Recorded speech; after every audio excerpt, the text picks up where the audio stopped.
भागवत कथाओं के मर्मज्ञ, शिव कथाओं के मर्मज्ञ, उत्तराखंड के प्रसिद्ध विद्वान पंडित श्री सतीश चंद्र लोहनी जी आज मौजूद हैं।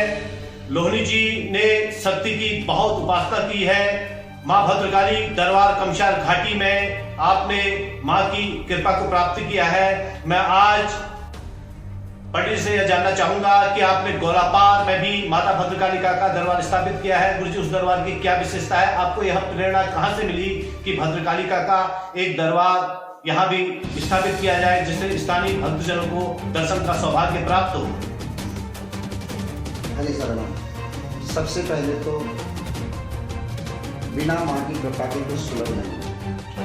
अगर मैं ये सोचूं कि मैंने कुछ किया तो ये नासमझी होगी और मेरी मूर्खता को भी बयां करेगा। अत्युत्तम, ठीक है, बहुत सुंदर। क्यों? क्योंकि जिसकी कृपा से पंछी उड़ नहीं सकता, पत्ता हिल नहीं सकता, हम श्वास ले नहीं सकते, वो क्या करे? कुछ नहीं कर सकता, कुछ नहीं कर सकता। हाँ, लेकिन पता नहीं, मैं तो इस मार्ग में कभी आने का इच्छुक ही नहीं था। अच्छा, अगर आप हकीकत में जाने। हाँ, फिर भी प्रेरणा आपको कहाँ से मिली आखिर में? मेरा बचपन से ही करीब 5-7 साल का रहा होगा तो पिताजी ने गुरुदेव भगवान की शरण में छोड़ दिया। उसमें से 8 रहा होगा ज़्यादा, 8 से ऊपर तो नहीं, 8 से पहले क्योंकि 9 वर्ष में तो गुरुदेव भगवान ने प्रयागराज में जीवन संस्कार कर दिया था। तो श्री 1008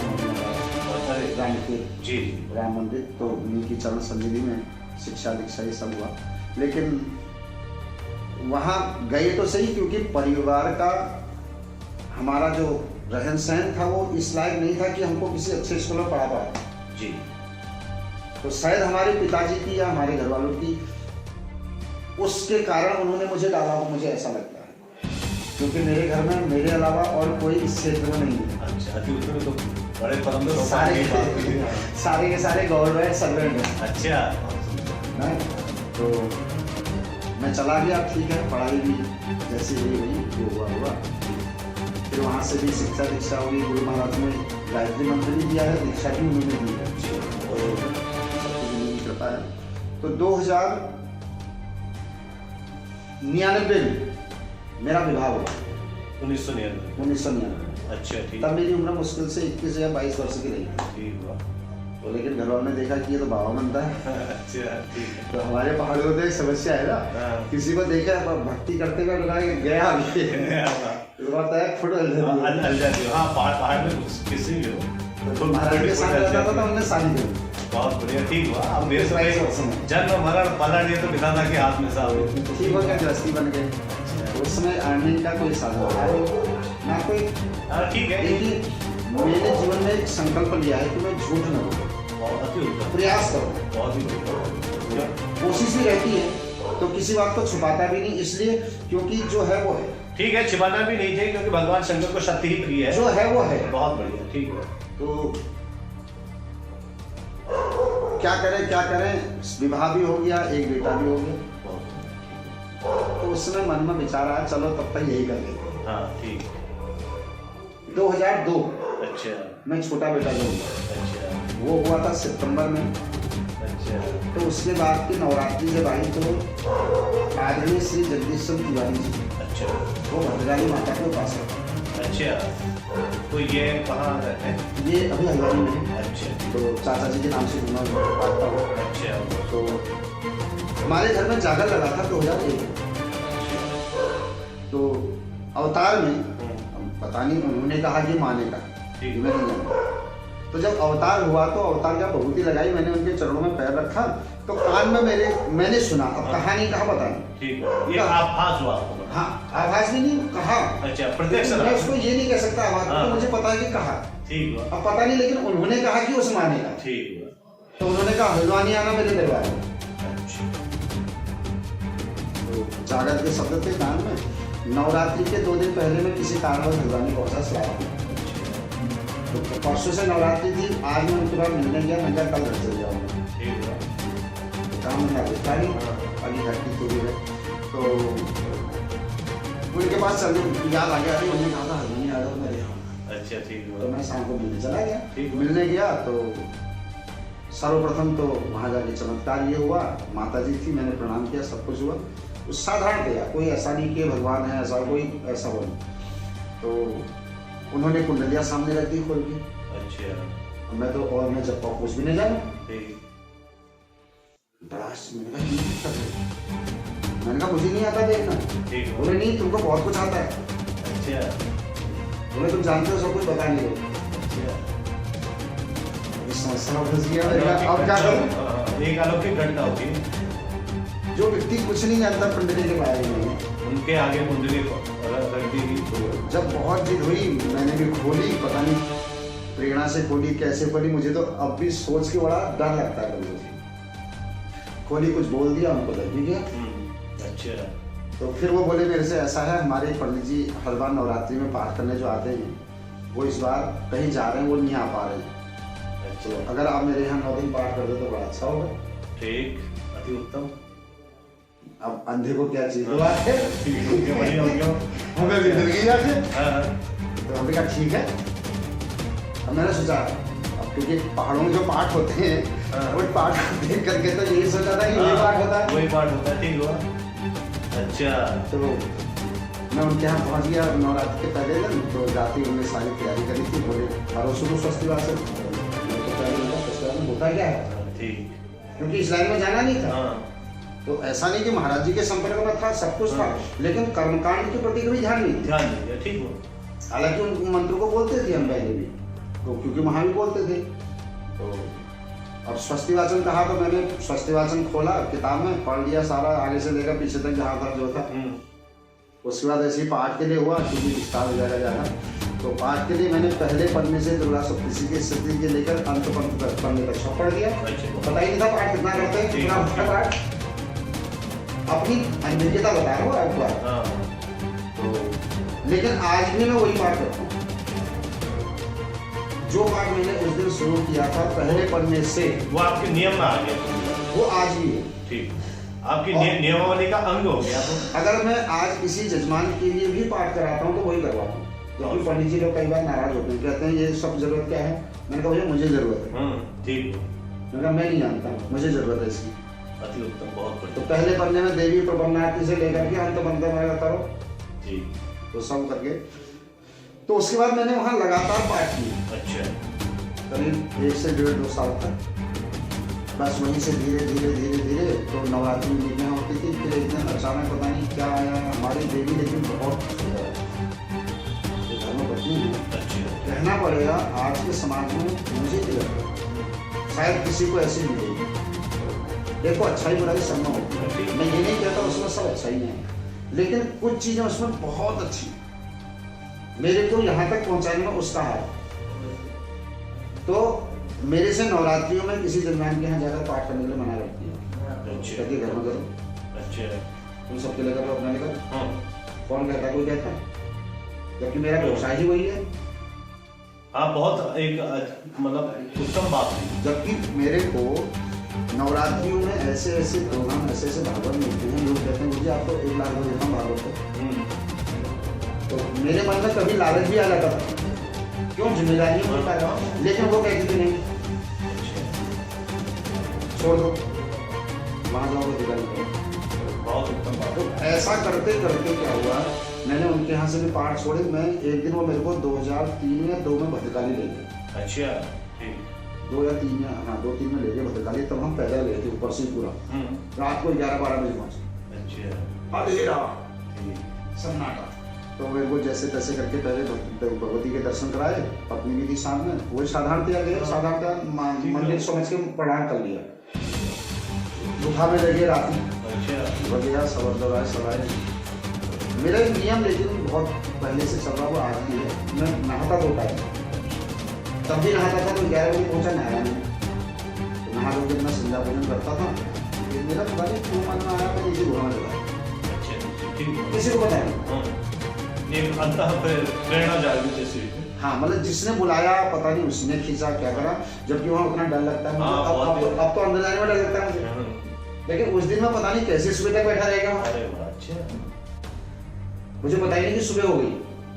अब मैं ये भी मुझे मालूम नहीं है कि मैं बैठा था कि सोया था वहां, मतलब वहां मैं कर क्या रहा था, मुझे इतना भी पता नहीं है।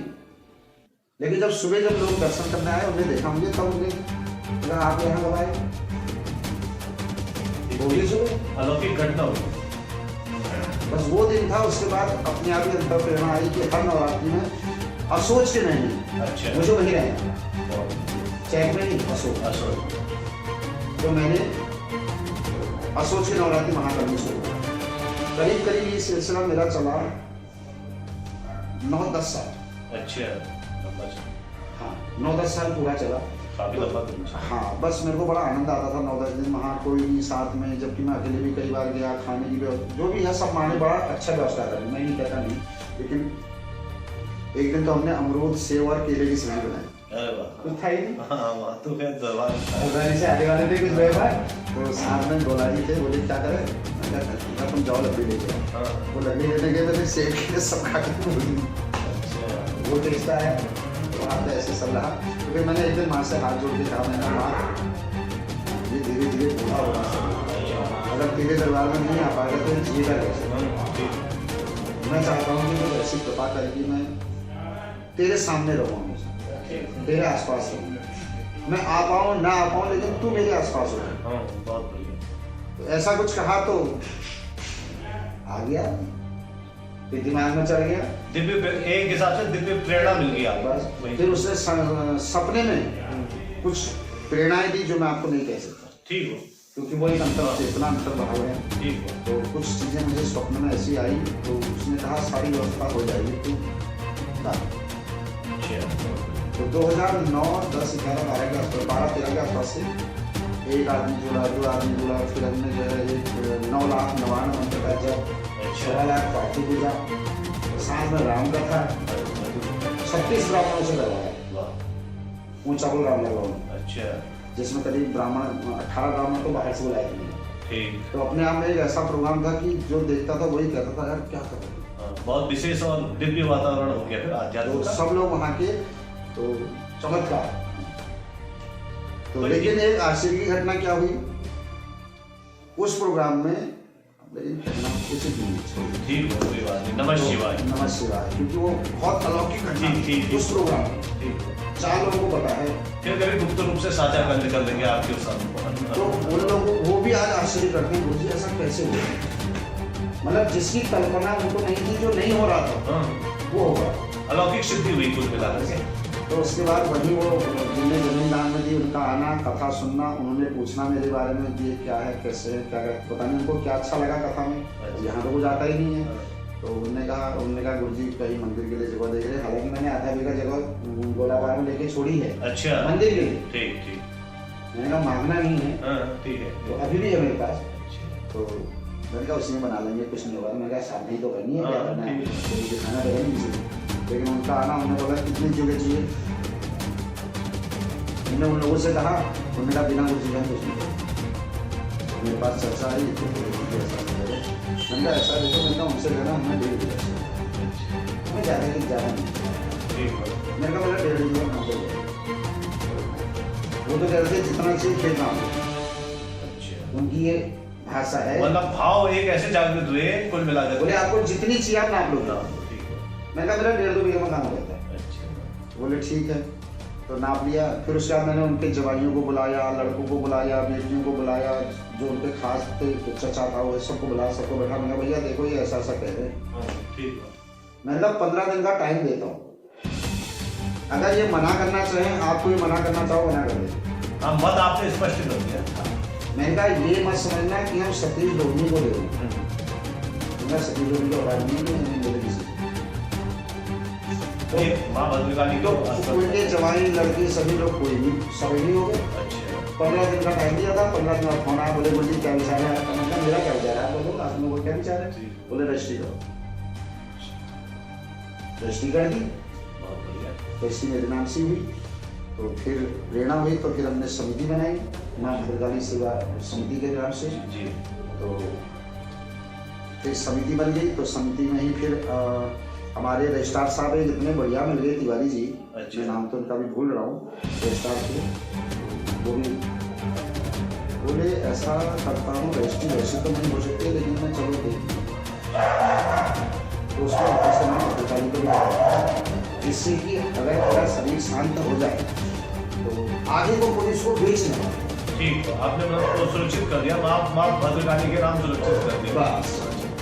तो उसके बाद क्या हुआ, फिर रजिस्ट्रार साहब ने कुछ आज्ञाएं दी, तो खाता खतौनी भी हमने जो है फिर 5000 रुपये दे करके SDM कोर्ट में तारीख लगी, तो उसका पूरा खाता ही अलग बना दिया। यानी कि अब हम अगर कहीं भी जमीन लेते हैं तो भद्रकाली का नाम लेके उसके खाते में होना चाहिए और उसको कोई बेच नहीं सकता।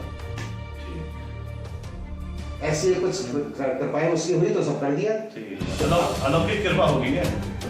तो होते फिर लोग जुड़े आज बहुत। अच्छा, यहाँ जो आपने शिवलिंग स्थापित किया है, इसके महत्व के बारे में थोड़ा जानना चाहता हूँ। पारदेश्वर शिवलिंग का क्या महत्व है जो आपने भद्रकाली दरबार में गोलापार में स्थापित करवाया है? यह शिवलिंग क्या उत्तराखंड में और भी है? उत्तराखंड में शिवलिंग पारे के तो हैं, लेकिन बहुत छोटे छोटे हैं। जी, अच्छा। एक जो प्रमाण होता है कि मंदिरों में कम से कम 12 अंगुल से ऊपर का शिवलिंग होना चाहिए। घर के अंदर 11 से नीचे होना चाहिए, मंदिरों में 12 से ऊपर होना चाहिए, या कम से कम 1.25 फुट 1 फुट का हो। तो इस प्रमाण के हिसाब से तो नहीं है।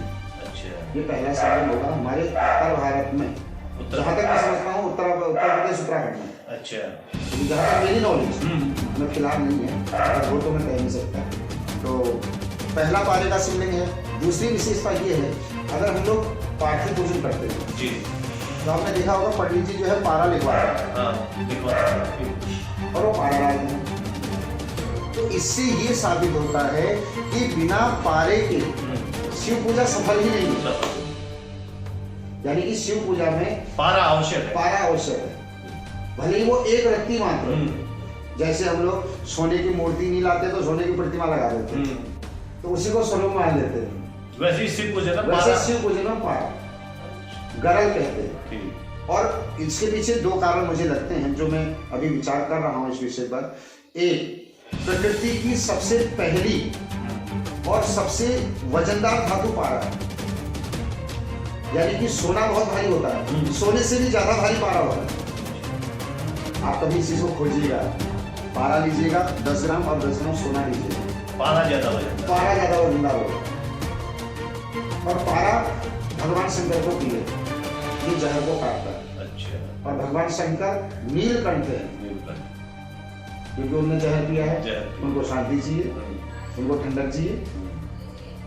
और पारे के शिवलिंग के बारे में कहते हैं, जो व्यक्ति पारे के शिवलिंग में रुद्राभिषेक करता है, अगर किडनियों से संबंधित रोग हो और अगर किडनी होगी, आंतें होगी, लीवर से संबंधित कोई बीमारी आपको बहुत जटिल है, नहीं जा रही है, तो कुछ औषधियाँ हैं, उन औषधियों को मिला करके पानी बनाया जाए, उसके बाद कुशोदक के द्वारा। अच्छा, कुशोदक क्या चीज है? उसकी जड़। अच्छा, कुशा जड़ से ही है, ठीक। और उसको जड़ से चढ़ाना, यानी कि श्रृंगी से न चढ़ाना। कुशा की जड़ से, जैसे बेलपत्र से हम लोग जड़ चढ़ाते हैं, तो कुशा की जड़ से हम जड़ चढ़ाते हैं। तो उसकी कुछ विधि विधान है। तो उस अनुसार से अगर चलाते हैं तो किडनी, लीवर, आंखों से संबंधित जो घोर समस्याएं हैं वो भी समाप्त हो जाती है, उनका निदान। अभी एक मेरे पास प्रमाण है, गोलापार में कोई एक बिटिया थी। अच्छा। उस बिटिया के पीछे उसके घर वाले कम से कम 3.5-4 लाख रुपए लगा चुके थे। अच्छा। उनके अपने मुंह पे बोल रहे हैं, आप कहेंगे तो मैं मिला ना, ठीक है, बिल्कुल। तो विवाह के योग्य। अच्छा। अब ऐसे हाल में विवाह कौन करे? तो किसी ने कहा होगा गुरुजी यहाँ जो है उनको दिखा दो, कुंडली देखते हैं। अच्छा। कुंडली सब माँ की कृपा है मेरे पर, कुंडली देखने का जो भी है। तो मैं देखा, जो मेरी समझ में आया मैंने बता दिया उसको कुछ चीजें, उसने वो किया नहीं वहाँ का। अच्छा। वो रोग भी समाप्त हो गया, शादी भी होगी, आज बेटा। अच्छा, एक चीज मैं आपकी बात काट रहा हूँ, मैं ये भी जानना चाहता हूँ, क्या शिव पुराण में भी इस तरह के रोगों के निवारण का उपाय आया है? कि बिल्कुल बिल्कुल बृहद रूप से आया है। बृहद रूप से आप कापी और पेन लेके बैठिए और सब लिखिए। एक एक चीज है, अगर आपको ये चाहिए तो ये करना चाहिए, ये चाहिए तो ये करना चाहिए, ये चाहिए तो ये करना चाहिए। ये केवल शिव पुराण में है? मात्र शिव पुराण। देखो 18 जो पुराण है उनमें शिव महापुराण और देवी भागवत ये सबसे कठिन है। अच्छा। स्कंद पुराण में सबका सार है, और स्कंद और पद्म पुराण में वहीं से सबके महात्म निकलते हैं। लेकिन कर्म के हिसाब से क्या करना चाहिए, क्या नहीं करना चाहिए, कैसे करना चाहिए, क्यों? क्योंकि ये शिव और शक्ति है, ये प्रकृति और पुरुष है, ये अर्धनारीश्वर है, वो जगजननी है, वो जगत पिता है। तो इसलिए क्या है कि शिव महापुराण को अगर हम डीपली कहना चाहेंगे, तो अगर मैं शिव महापुराण को अपने तरीके से कहने का प्रयास करूं, जैसे मेरा एक अपना स्वभाव है कहने का, अपनी भाषा तो से भी है, मुझे नहीं लगता कि मैं पहली संहिता भी पार कर पाऊंगा। बड़ा विराट और विशद है, विराट। अब लेकिन भागने की तैयारी रहती है, तो इसलिए कई बार प्रसंगों को छू के निकल जाना पड़ता है। होता वही, वो हमारी व्यथा है, वो तो समय की मांग है। चलिए, कुल मिलाकर के शिव कथाओं के मर्मज्ञ पंडित सतीश चंद्र जोशी जी ने, लोहनी जी ने हमें माँ भद्रकाली की महिमा के वर्णन से अवगत कराया। और आपने गोलाबाबा की कौन से गांव में है आपका भद्रकाली दरबार जो आपने स्थापित किया है? दौलतपुर के पास में ज्वाला पोखरी, दौलतपुर के पास में ज्वाला पोखरी में मां भद्रकालिका का विराट दरबार है। कहा जाता है कि जो भी प्राणी अपने आराधना के श्रद्धा पुष्प मां भद्रकाली के चरणों में अर्पित करता है, उसके रोग शोक दुख दरिद्र एवं विपदाओं का हरण हो जाता है। आप भी आइए और मां भद्रकाली के दर्शन कीजिए। बहुत बहुत धन्यवाद। एक बात और कहना चाहेंगे, कहिए। जयंती मंगलाकारी भद्रकाली कपाल जी, बहुत सुंदर। ये जो विशेष मंत्र है जिसको लगभग सब लोग गाते हैं, तो उसमें भद्रकाली का नाम आता है। दूसरी बात, भद्रकाली का प्रागट्य जी इसलिए हुआ था वीरभद्र को कंट्रोल में करने के लिए। अच्छा, जो शिव जटाओं से वीरभद्र और भद्रकाली प्रकट होते हैं, वीरभद्र प्रलय न कर, तो इसलिए उसका नाम भद्र है। भद्र का मतलब है कल्याण करने वाली काली है, नुकसान करने वाली नहीं है। और भद्रकाली एकमात्र ऐसा मंदिर है जिस मंदिर में नारियल का भी बलिदान नहीं होता। अच्छा, आप भद्रकाली मूल मंदिर में जाते होंगे, नारियल चढ़ता जरूर है, फूटता नहीं है। अच्छा, फोड़ेंगे तो उस बाउंड्री से बाहर। अति उत्तम, परम कल्याण। अब आप पता करिएगा। ठीक है। तो क्यों? क्योंकि वैष्णवी देवी है। बहुत सुंदर बात बताई आपने। कुमारी और वैष्णवी देवी है, सात्विक देवी है। दूसरी बात, गोलापार में जो मंदिर बनाया है उसके पीछे लोगों का सहयोग तो ही है, लेकिन वहाँ पर लक्ष्मी नारायण भगवान है जी, विशेष करके अपने विग्रहों में शालिग्राम भगवान है। क्योंकि गुरु की तरफ से मेरे इष्ट है राय, क्योंकि मैं वैष्णव संप्रदाय से ताल्लुक रखता हूँ, तो मेरे इष्ट नाम बनते हैं। तो मैंने सीताराम हनुमान को न लगा करके मैंने लक्ष्मी नारायण लगाए। तो गुरु जी ने कहा राम कृष्ण सब एक है, आराध्य के लिए लगा सकते हैं। लेकिन मेरा अंतर्मन भगवती को चाहता है, वो भगवती का उपासक है। हालांकि मैं हर काम भगवती से ही करता हूँ, लेकिन मेरे इष्ट नाम भी है। तो फिर मैंने क्या करा, सीता को माँ मान लिया। मैंने कहा मेरी माँ के बिना तो राम का भी काम नहीं है। तो इसलिए लक्ष्मी नारायण जी भी वहाँ प्रतिष्ठित है। पंचमुखी हनुमान जी, जो आपको लगभग मुझे नहीं लगता कि हल्द्वानी में कहीं पंचमुखी मंदिर बहुत ज्यादा हो। पंचमुखी हनुमान जी, और वो भी करीब 4.5-5 फुट के हनुमान जी है। लाल सिंदूर में आप अगर आएंगे तो आपने देखा होगा। और साथ में भैरव बाबा है, माँ के दाई तरफ हनुमान जी हैं, बाई तरफ भैरव बाबा है। तो इसलिए कभी आइए आप लोग, दर्शन करिए तो अवश्य अवश्य। दूसरा हम तो कहेंगे भैया आप लोग जुड़िए, क्योंकि देखिए वो जग कल्याण के लिए है, जन कल्याण के लिए है। ऐसा नहीं कि हमने अपने लिए बनाया है। फिर मैंने तो इसलिए मंदिर का निर्माण करने की सोची क्योंकि मेरा विचार है, पता नहीं आगे भगवान क्या करेगा या मेरी बुद्धि क्या करेगी। मैंने ब्रह्मचर्य का पालन किया है, गृहस्थ का पालन कर रहा हूँ, तो विचार है कि वानप्रस्थ जाऊंगा। अच्छा, उसके बाद वो संन्यास जाऊंगा। तो ये सोच करके मंदिर चल रहा है। कुल मिलाकर के माँ भद्रकाली कल्याण की देवी है, जैसा गुरु जी ने बताया। इनके अनेक स्वरूप हैं, अनेक नाम हैं, लेकिन यहाँ यह पूरी तरह से सात्विक दरबार है जहाँ नारियल का भी बलिदान नहीं होता है। एक विशेष बात आचार्य पंडित श्री सतीश चंद्र लोहनी जी ने हमें बताई।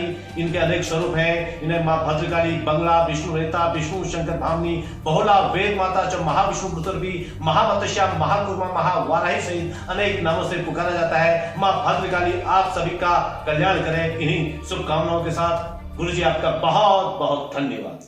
जय सीता। जय सीता।